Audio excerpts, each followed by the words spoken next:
Coming up, a new collegiate partnership is offering Golden Triangle students a pathway to success. Next, we tackle the election, differing reactions to it, and what's next for the new administration. And later, we take a look at how Bulldog football finally ended its long losing streak. Your Take 30 News starts right now.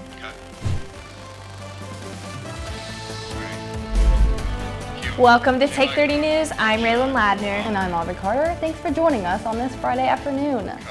There is a new partnership and degree program in the works for students in the Golden Triangle. Mississippi University for Women and East Central Community College are working together to provide students with an accelerated pathway to success.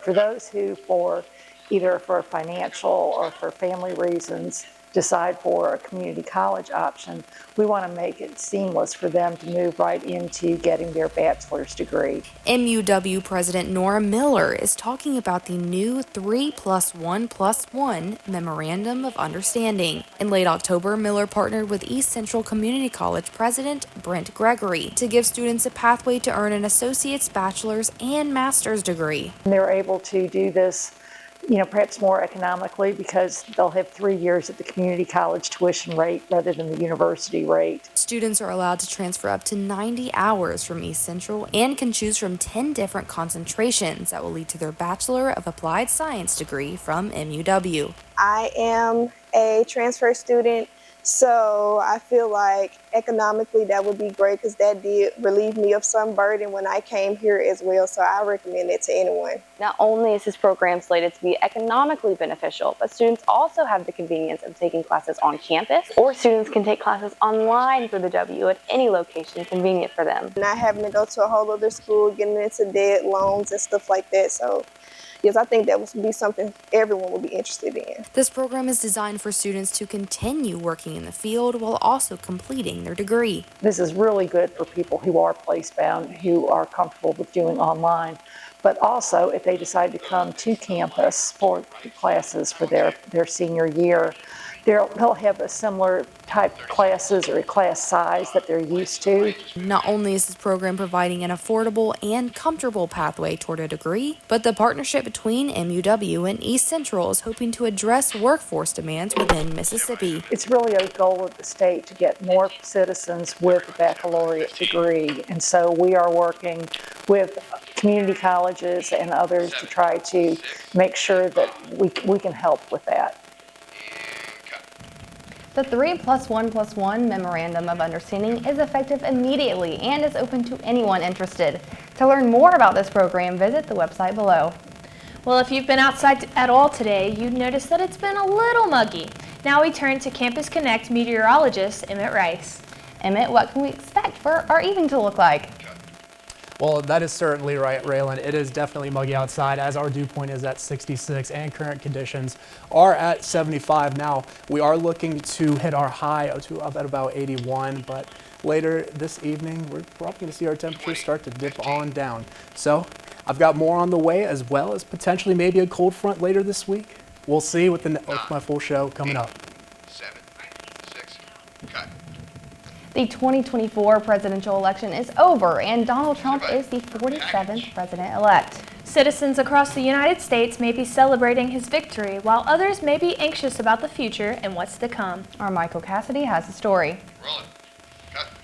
The American Psychological Association reports that more than 7 in 10 adults say the top 3 stressors during the election time is the nation's future, the economy, and the presidential election. In general, any kind of fear can cause anxiety. So people fear the outcome, people fear how democracy may change or how it may be adjusted.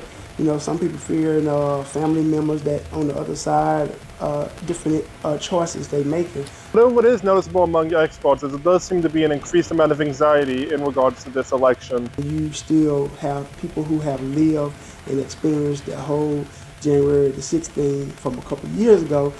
Some people fear that may happen again, so it's just a fear, not knowing the unknown. Another factor for rising stress levels is residual fear from past administrative experiences. We just kind of got through a pandemic, which kind of increased mental health to a big forefront where everybody was starting to pay attention to mental health because we had went from a world and society where we moving around to now we closed in a home with loved ones, families, kids, dogs.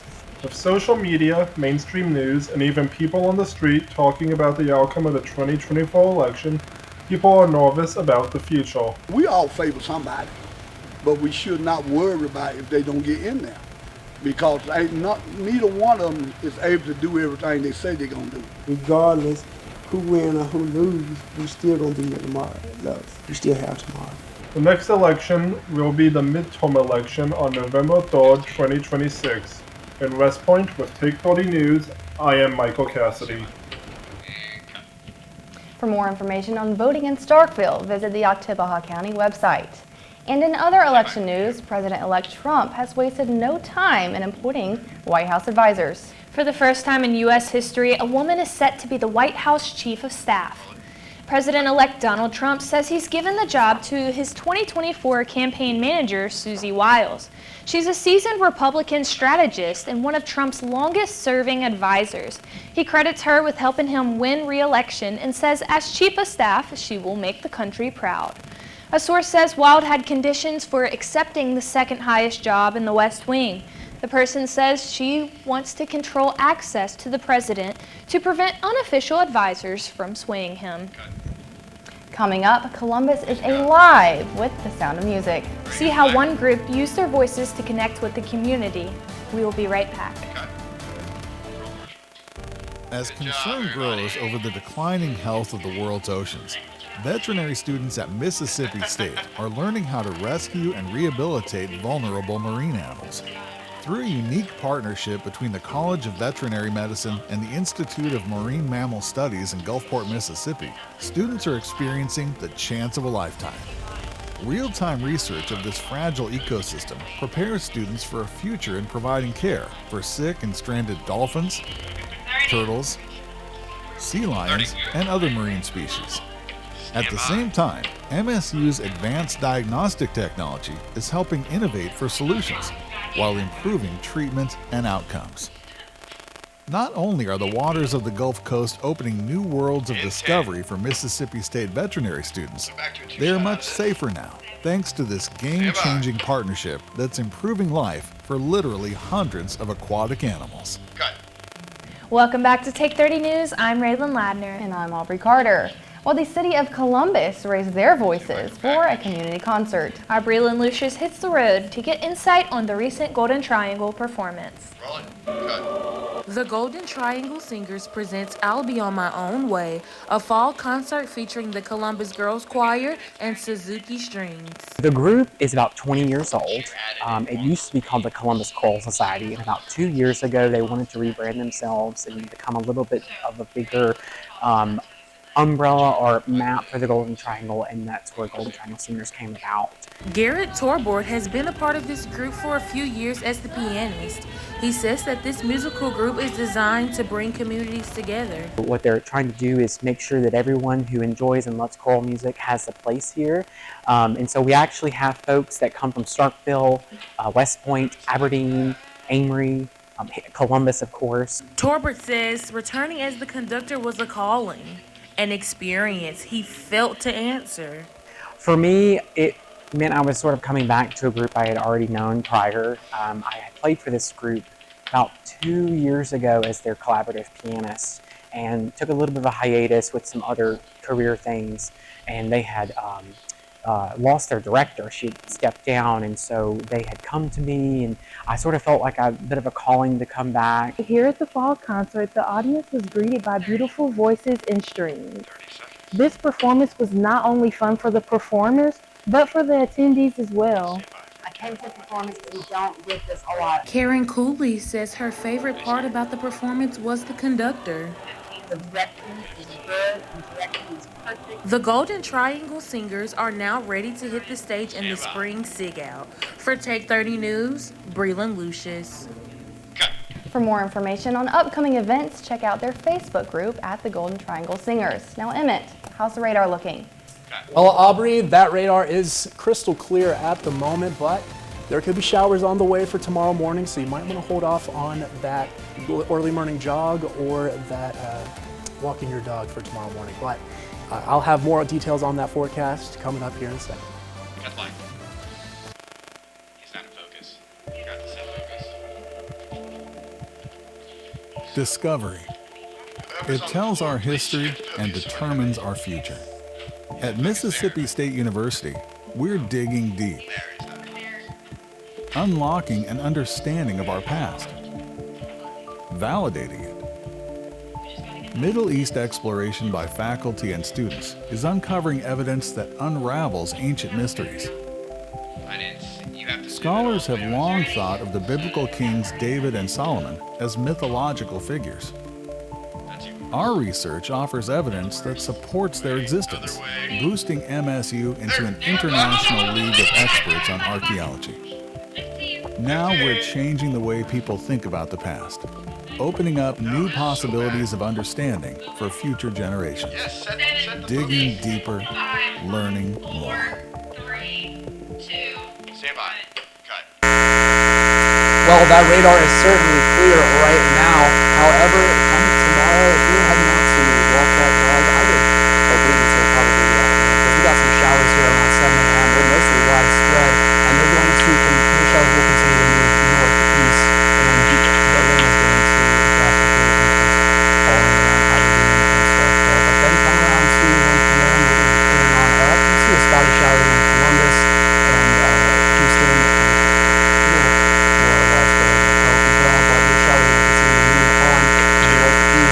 round 1, round 2, around evening time, we're going to be seeing the showers return. I think we're here in Callie City in Atlanta, and then Starkville will be seeing here some heavy rainfall as well. 7 p.m. again, same story.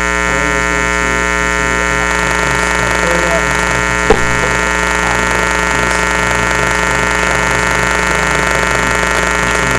in the ground, and then continue to move on Sunday. Now, we are in a severe drought at the moment, so this rain is definitely helping our situation right now. We're looking to get about over 4 degrees in Starkville, and then over in contacts as well, and Houston as well with that. Now, bringing things back to our campus, we're seeing our temperatures sitting about 72, feeling like 72, and at 66, the conditions are very muggy, to say the least, and those temperatures for the high temperatures are going to be about 80 degrees, so around low 80s, high 70s at that for our high temperature for today. Tonight we're dipping on down to 66, cloudy, windy. Tomorrow we're getting up to 79. Rain showers continue to persist, still staying muggy, but there is a cold front on the way towards the end of the week. Now Sunday we're hitting that high of 70, and we're going to still persist with those high 70s stuff the rest of the week. And Wednesday night, that cold front pushes on through, and we are seeing our highs get down to about 67 at that.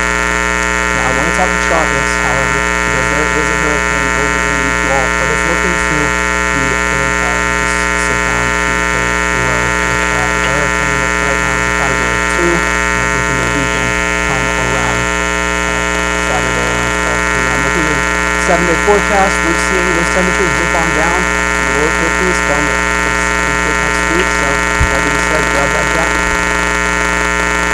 Coming up after the break, Bulldog football breaks their losing streak, and State Hoops returns to the hardwood at the Humphrey Coliseum. All right. And ready, Black. When it comes to making the world a better place, it's all in the numbers at Mississippi State University. Our big data science researchers are creating astonishing new algorithms to model human behavior and consumer activity to identify anomalous purchasing patterns. Interpreting the data creates heat maps that can signal fraudulent activity and even predict likely cybercrime locations and perpetrators. And as the only academic institution to team with a state-level DHS agency in the study of transactional data of the Supplemental Nutrition Assistance Program, MSU is helping prevent misuse while ensuring that benefits are being used as intended. These successes are opening doors for similar research partnerships with banking, insurance, credit card, and other data-intensive industries, leading to consumer confidence in online and other transactions. Making numbers count. Mississippi State University. The sense of place. Yeah, so We all have it. focus is on often grown from deep roots in small-town communities. At Mississippi State University, our Carl Small Town Center is strengthening these ties. With nearly 40 years of making a difference, we're revitalizing communities into welcoming places to work, live, and congregate. By weaving together the best pieces of our past with modern technology and amenities, we're creating the hometowns of the future. Places where lifetime memories can be made, where you have all the things you need, along with all the things you want.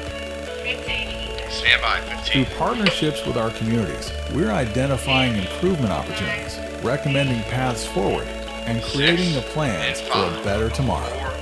4, 3, 2, cut. Welcome back to Take 30 News. I'm Anthony Jenkins Jr. here with your sports update. There's a lot that happened over this past week, so how about we get right into it? Our MSU Bulldogs are back on the winning side after getting victory on homecoming week against UMass. It was week 1 since Mississippi State closed the game with a W, so that's always great news for our Bulldog fans. How about we get into some highlights? MSU goes head-to-head with the Minutemen, like I said, on homecoming. State trying to snap a 7-game losing streak, but UMass not making that easy as you see the rushing score from Brandon Campbell. It continues to look shaky for the Bulldogs as you see Michael Van Buren Jr. get sacked on the 3rd down.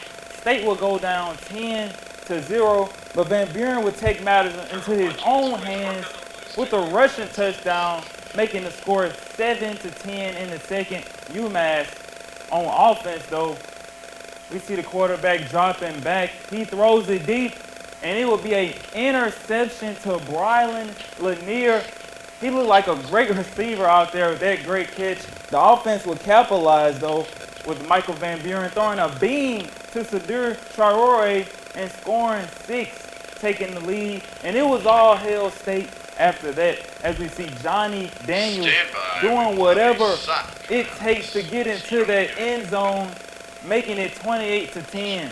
The Bulldogs will win it 45-20. Head coach Libby says it was a sensation finally breaking that 7-game losing streak. Let's hear it. I'm going to continue to talk about that. And for our guys, man, just being able to experience a win and being able to feel good. Again, could not be more proud of our togetherness, the team that we are creating, the foundation that's being built. And so for those guys, being able to feel victory is important. So proud of that. The Bulldogs are on the road tomorrow as they travel to Knoxville to face the number 7 ranked Tennessee Volunteers. State is 24-point underdogs in this matchup. Kickoff will be at 6 p.m. and will be streaming live on ESPN. Our MSU women's soccer team began their SEC tournament play this week with a bang. After winning the SEC regular season championship, MSU got the number 1 seed in the tournament. Their first win was in a double overtime thriller, defeating Tennessee. Advancing to the semifinals, the Lady Bulldogs will fall short, unfortunately, to the number 14 ranked South Carolina Gamecocks. This makes the first loss for MSU in over 3 months. They will now look forward to the NCAA tournament that will take place November 16th. Guess what, guys? College basketball season is officially back. The Lady Bulldogs hit the hardwood yesterday as they played against the Memphis Tigers at the Humphrey Coliseum. They won their season opener with a final score 100-56. Transfers made a big premiere with Ania Russell scoring 26 points and Medina Okot scoring 14 points and grabbing 17 rebounds. The Lady Bulldogs will be back in the hunt this Sunday as they match up with Alcorn State. Tip-off is at 4:30 p.m. and will be streaming live on SEC Network Plus. The men's hoops for our MSU Bulldogs started Monday. The new and returning players got to showcase their skills in the Humphrey Coliseum. Let's take a look at how head coach Chris Jans and players feel finally getting back on the court. Mississippi State made their return in style at the Hump this week. The Bulldogs defeated West Georgia with a final score of 95-60. Transfer Claudell Harris Jr. put on a show in his debut, scoring 20 points off the bench and went 60% from the three-point line. He says the first game experience was everything he looked for as a Bulldog. It was a great experience. You know, the fans came out, supported, great student section. You know, they really set the tone for us. You know, gave us a confidence boost. That's why I was able to come off the bench and, you know, trust my work. The returning players also got to show their talents, with Josh Hubbard scoring 26 points and went 6 from 7 at the three-point line. Claudell Harris says he expects great success when he and Hubbard are hot behind the arc. Me and Josh, we have a great relationship on and off the court. As y'all can see, you know, we talk to each other the whole game, and nights like this when he's hot and I'm hot, it's hard to stop. The team shot nearly 47% from the three, which is a huge increase from last season's three-point percentage. Head coach Chris Jan says he was happy to see the threes falling in their season opener. We've been talking about we're going to be able to shoot the ball, you know, better this year. I don't know the numbers, and Matt does. He's smarter than me, and it's his job.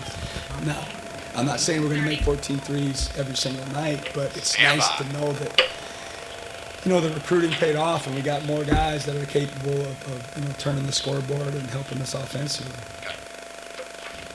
The Bulldogs are set to be back at the hump tonight as they go against Georgia State. Tip-off will be at 6:30 p.m. and will be streaming live on SEC Network Plus. That's all we have for sports. Hope to see you guys again. And back to you, Raylen and Aubrey. Thank you so much, Anthony. Coming up, how one local partnership is looking to help those in need in the Golden Triangle. Don't go away. At Mississippi State University, student-led teams are taking one of the country's biggest health issues to heart. Out to unravel one of science's unsolved mysteries, researchers in MSU's Department of Agriculture and Biological Engineering are asking why and when healthy cells in human arteries can begin changing into bone-like structures that hamper blood flow. This calcification contributes to strokes and heart attacks, two leading causes of death in Mississippi.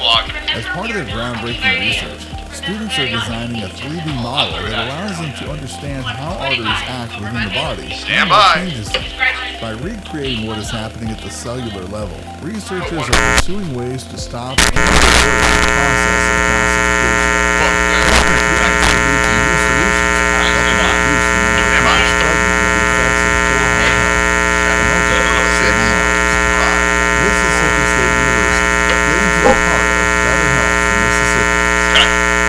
Welcome back to Take 30 News. I'm Raylen, Ladner, and I'm our reporter. ERA Town and Campus Realty is partnering with Truffle Strong to fill 7 free local food pantries on a weekly basis during the month of November. We talked to organizers to see how to help. A lot of families.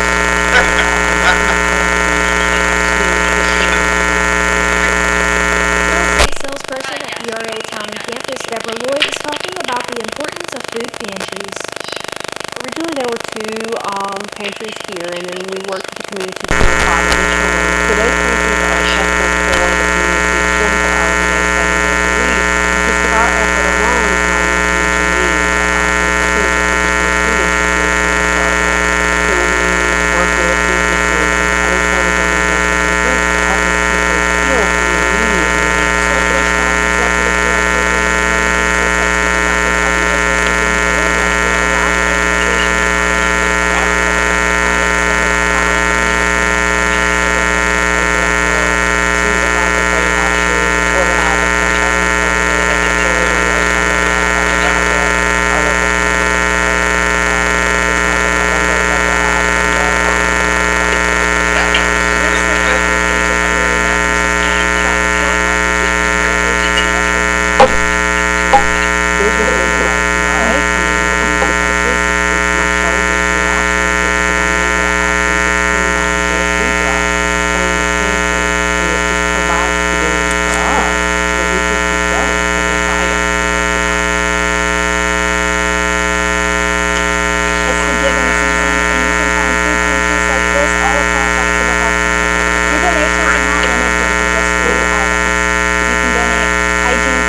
Starbucks Mobile had an issue yesterday displaying day of its holiday menu launch. According to Down Detector, which tracks website outages, there was a spike in problems around 8 a.m. on Thursday. Starbucks acknowledged the issue on social media, telling customers it had a temporary outage of the order ahead and safety during the app, but it appears the issue has been resolved. And in case you missed it, the 2025 Grammy Award nominees were announced this morning. Beyonce leads with 11 nominations. Beyonce now has a total of 99 career nominations, making her the most nominated artist in the history of the Grammys. Beyonce is followed by Post Malone, Kendrick Lamar, Charlie XCX, and Billie Eilish with 7 nods each. The winners will be revealed at the Grammy Awards in Los Angeles on February 2nd. Well, they definitely do say she is the queen, so Especially with her new country album. yeah, she can do it all. So, one last look at weather? Yeah, one last look. Let's do it. So, yeah, we're seeing here this evening, temperatures are going to be dipping down at about 6 p.m. We were with that we were at 71 but then it comes tomorrow. We're taking on up to about 79. It's still going to be muggy, unfortunately, but we could be seeing some light at the end of that tunnel. Here's a beautiful look at our lake campus. So the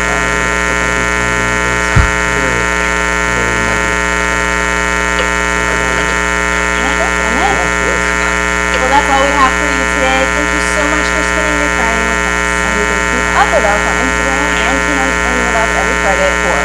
Have a great weekend, Bulldogs, and as always, stay safe.